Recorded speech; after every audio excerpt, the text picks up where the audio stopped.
What's up, Kansas City? I'm your host, Glenn Brian Frizzell, joining you today from the historic Lincoln Building in the heart of the 18th and Vine Jazz District area. It's a wonderful building.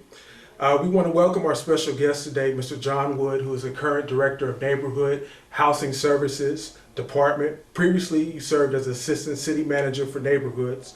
Mr. Wood also has experience in commercial banking and holds a master's degree in public administration from Ohio State University and a bachelor's degree in sociology and urban studies from Virginia Union University in Richmond, Virginia.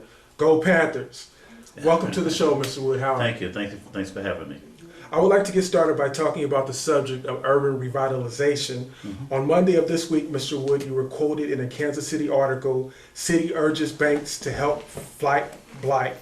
The article's author, Lynn Horsley, stated that city officials estimate that with legal aid's help, they get around 100 houses fixed up and sold each year and 200 more houses demolished. That's just a fraction of the 6,000 vacant problem properties on the city's inventory. Horsley reports that city officials plan to appeal to banks to help create a loan pool of $5 million to $10 million to help private rehabbers fix up and sell the houses more quickly. Mr. Wood, your administration has not been plagued by reports of corruption and financial mismanagement that have hurt the credibility of other administrations. However, is it prudent of us to go to these banks and ask them to help fix the city's housing problem? And whose job is it to convince these investors that a long-term relationship might be beneficial after these houses get fixed up and resold? Well, I think it's everybody's job to appeal to anyone who has resources to help fix up the urban core, because we are all part of the same city. I mean, so you can't rely on, for example, City Hall to be the only savior in terms of funding revitalization efforts in the city. Banks are a part of that. You are part of it. You put your money in a bank, I'm assuming. You pull your money out of an ATM. Banks are required by the Community Reinvestment Act to make loans back into the communities from where they're getting their deposits.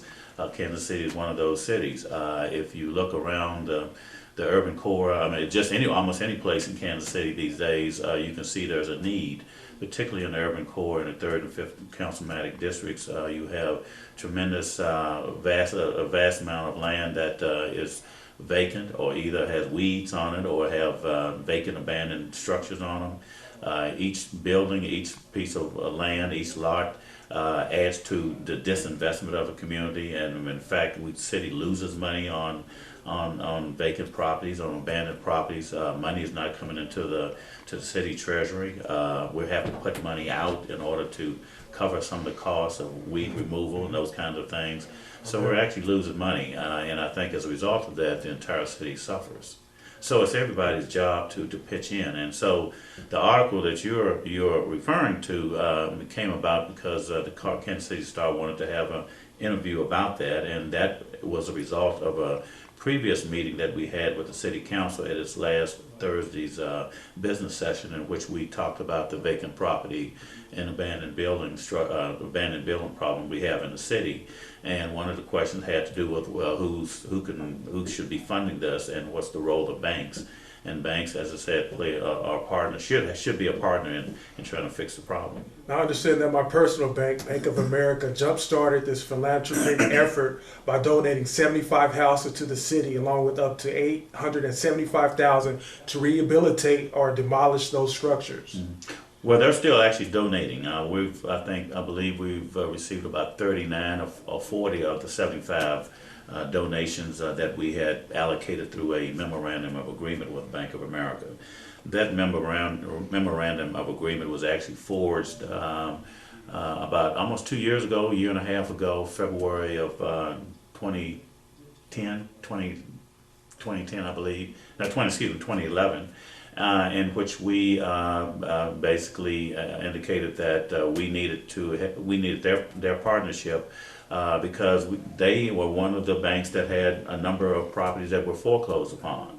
And the problem is not just Bank of America, but a number of banks, including Fannie Mae and some of the other government service security agencies, have a lot of foreclosures in the city that they tend to either try to sell in bulk to out-of-town investors, or either they need to do something with, or they may need to demolish some of those. So we decided that we needed to take an affirmative and a proactive role and work with Bank of America to try to help them alleviate their problem as well as alleviating our problem of these donations. So, so of those 75 properties that we identified in our agreement, 25 of those would be to be rehabbed. And Bank of America agreed to give us a check of $20,000 per rehab to help us to make that happen. In addition to that, the other 50 houses are houses that were considered to be low valued and in some state of disrepair and probably not repairable. So the $7,500 per check to knock those buildings down to help us demolish those. Otherwise, the city would probably would have demolished those out of its general fund. An article written by Kansas City Star reporter Keith Myers, Mr. Wood, last September talked about developers, civic leaders, and politicians in Kansas City renewing the effort to rebuild the urban core. His personal opinion, he says that these areas really need to attract young people if they want to see their planned projects survive. Mr. Wood, as Director of Neighborhood and Housing Services, what can we do to attract college graduates and young professionals to the urban core once these projects are completed? Well, I think, you almost have to say you can't complete them until you, because they kind of go hand in hand. And I think the key to that is jobs, employment, particularly professional jobs. And I believe, and then even the key to that is education. You got to have a viable education system that would attract young families back to the urban core, or to retain them in the urban core. The young families need to send their kids to school. You want to have your kids to have a quality education. Those kids then will go to college. Hopefully those kids will come back home, and there are jobs waiting for them from an economic development standpoint. So I think jobs, quality jobs, is the key, along with education. I think that, to me, is the best deterrent in terms of the out-migration that we've had and out-flight from the city. It's also probably one of the better deterrents against the crime that we hear so much about, because kids with education and kids with a hope in a future don't have as much despair, and they have something to look forward to. And and if they had a quality job, then they can buy a home, and then they can start their own families. I mean, I know that sounds idealistic, but that's essentially the formula. Mr. Wood, talk a little bit about your role as Director of Neighborhood and Housing Services. The City Hall webpage shows that Neighborhood and Housing Service covers a lot of different areas. Right. It is a very diverse department. 2 years ago, we, the city manager and others, decided that we wanted to flatten the City Hall organization. We had about 18 or so departments, which were quite a few departments for one city manager to manage in terms of reporting. So there were several departments that we decided that we could probably consolidate in a way and merge, because some of the functions were very similar. The Housing and Community Development Department was one of them, along with the Neighborhood and Community Services Department, which was the other. So we combined the two. Now we call it Neighborhoods and Housing Services Department. The function of the former Housing and Community Development Department is still Housing and Community Development, but it's a division of the larger department. The other functions within the department, there's an administration function, which of course is your HR function and your budget and finance functions. Then we have a neighborhood services section, which are division really, which includes the tow services, animal control, and community outreach and community organizing, and also the regulated industries, which deals with for example, underage children trying to buy cigarettes, liquor licenses, and things of that nature. So that's a large function. And then we also have neighborhood preservation, which is our code enforcement, dangerous building demolition function. So those are part of our neighborhood preservation. Neighborhood preservation is located at 4900 Swope Parkway. The regulated industries, which again is the underage buying of cigarettes and regulating tires and things of that nature, and recycled metal and that type of thing. That's located in now a building at near Independence and Woodland. We have a tow lot that's way up north, Front Street, 435. As we don't know, most of our functions are at City Hall, so we're kind of diverse. And animal control is on 2500 at Prospect Avenue. So I have about 200 staff, about a budget of $35 to $40 million that we administer. Most of that's cost.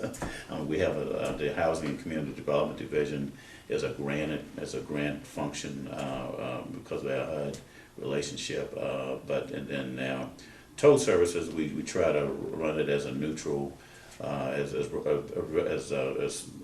cost neutral or revenue neutral.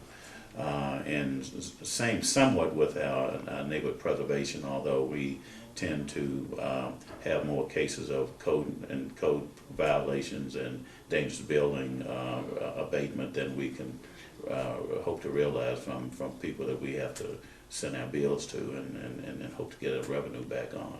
Now, I've been to the offices on Independence and Woodland, regulated industries. Can you tell me a little bit about neighborhood preservation? Neighborhood preservation is really the code enforcement and dangerous building. That's when you were citing the 6,000 or so vacant abandoned structures.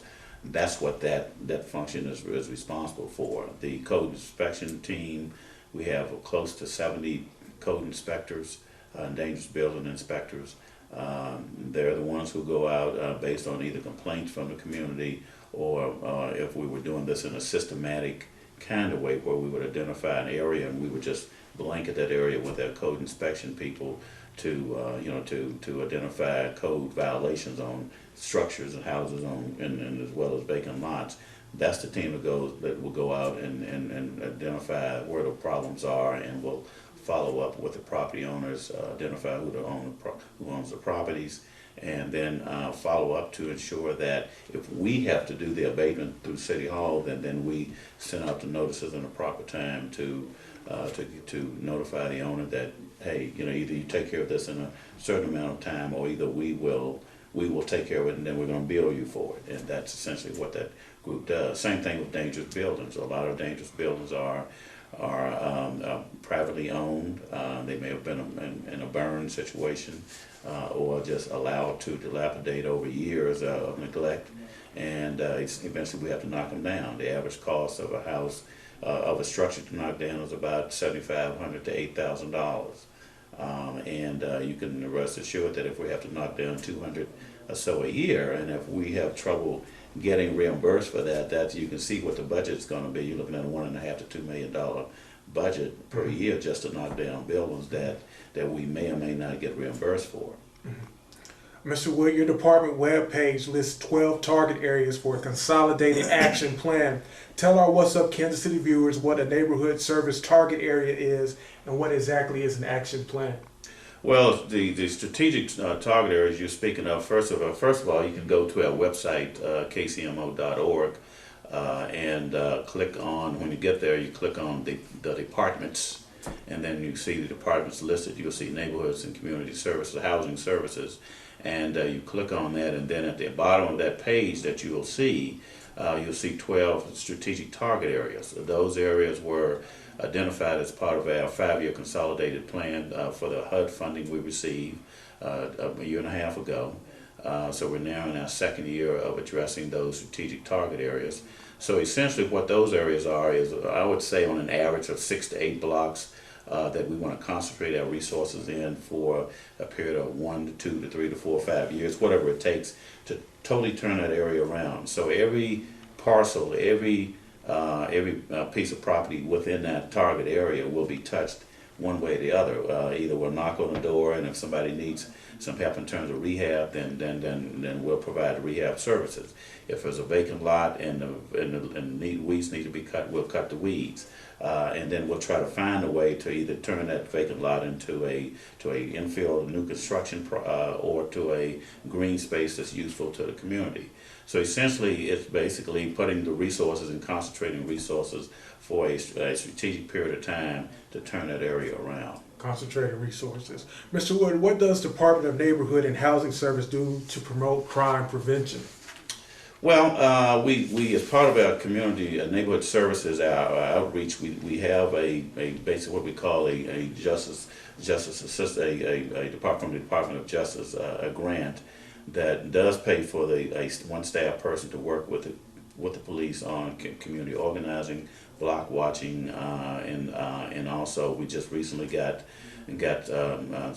some trying to put together some resources for graffiti abatement to improve the looks of buildings and abate the graffiti that folks tend to put on buildings and destroy properties. Which also it leads to crime, or at least it provides some evidence that there may be some criminal activities or gang activities occurring in some neighborhoods. So we actually have a relationship with a vendor where we abate those properties, and if there are neighborhood groups that are interested in participating, they can contact our code a fellow named John Parks at our Neighborhood Preservation Division, and he actually will allocate some chemicals and that type of thing, and allow them. We even having a power gun to help take off the graffiti on the side of buildings. How would they be able to contact Mr. Parks? He's at the Neighborhood Preservation. I don't have the number with me, but again, if you click on our website, kcmo.org, and under Neighborhood and Housing Services Department, and you'll see an actual line there that says graffiti abatement. You can click on that and you'll have his name and number there, and the instructions on how to get the information and equipment that you need to abate the graffiti. So we're doing those kinds of things to help address the crime prevention. Now obviously we work closely with the police. The police are the experts. We're not, but in terms of how do you prevent crime, one way of doing that is through community organizing, through block watch activities. So our staff person will work with a variety of neighborhoods to provide that service.